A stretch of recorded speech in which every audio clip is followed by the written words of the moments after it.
शिव का एक ऐसा परम भक्त जिसने स्वयं महादेव को ही अपने पेट में निगल लिया। और क्या आप जानते हैं कि आगे चलकर इसी असुर का मस्तक भगवान गणेश के धड़ से जोड़ा गया था? आइए जानते हैं रोंगटे खड़े कर देने वाली यह कहानी। यह अद्भुत कथा शिव पुराण की है जो प्राचीन काल में घटी थी। यह खूंखार राक्षस गजासुर था जो असुर राज महिषासुर का पुत्र था। जब माता दुर्गा ने महिषासुर का वध कर दिया तो अपने पिता की मौत का बदला लेने के लिए गजासुर ने हिमालय की बर्फीली चोटियों पर बिना कुछ खाए पिए महादेव की घोर तपस्या शुरू कर दी। सदियों की तपस्या से प्रसन्न होकर भोलेनाथ प्रकट हुए, लेकिन इस चतुर असुर ने अमृता नहीं मांगी। उसने महादेव से कहा, हे प्रभु, आप हमेशा के लिए मेरे पेट में समाहित हो जाइए।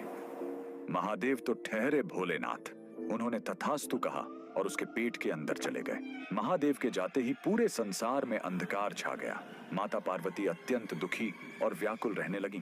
तब उन्होंने सृष्टि के पालनहार भगवान श्री हरि विष्णु से मदद मांगी। प्रभु ने एक अत्यंत सुंदर और अलौकिक लीला रची। उन्होंने महादेव के परम भक्त नंदी को एक बेहद आकर्षक नृत्य करने वाले बैल के रूप में सजाया और स्वयं एक ग्वाले का रूप धारण कर गजासुर के राज्य पहुंच गए। गजासुर के दरबार में पहुंचकर उस ग्वाले ने अपनी बांसुरी से ऐसी दिव्य और मधुर धुन छेड़ी कि पूरा राज्य मंत्रमुग्ध हो गया। उस अलौकिक संगीत पर अपने आराध्य शिव के वियोग में तड़प रहे नंदी ने ऐसा अद्भुत और भक्तिमय नृत्य किया कि गजासुर अपनी सुध बुद्ध खो बैठा। अहंकार और अत्यधिक प्रसन्नता में आकर उसने कहा, मांगो ग्वाले, तुम्हें क्या वरदान चाहिए? ग्वाले ने तुरंत मुस्कुराते हुए कहा, अगर देना ही है तो अपने उदर से महादेव को बाहर निकालो। ये सुनते ही गजासुर के होश उड़ गए। वह समझ गया कि यह कोई साधारण ग्वाला नहीं बल्कि साक्षात श्री हरि विष्णु है। अपना अंत निश्चित जानकर भी उसने अपने वचन की लाज रखी और अपना पेट चीरकर महादेव को बाहर निकाल दिया।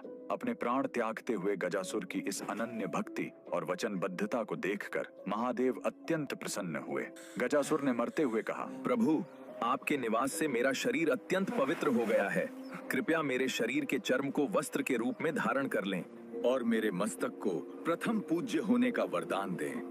भगवान ने उसे यह दोनों वरदान दे दिए और यही वह रहस्य है। युगों बाद जब महादेव ने क्रोध में अपने ही पुत्र श्री गणेश का सिर धड़ से अलग किया था तो शिव जी के गणों ने उत्तर दिशा के जंगलों से इसी गजासुर का सुरक्षित मस्तक लाकर भगवान गणेश के धड़ से जोड़ा था।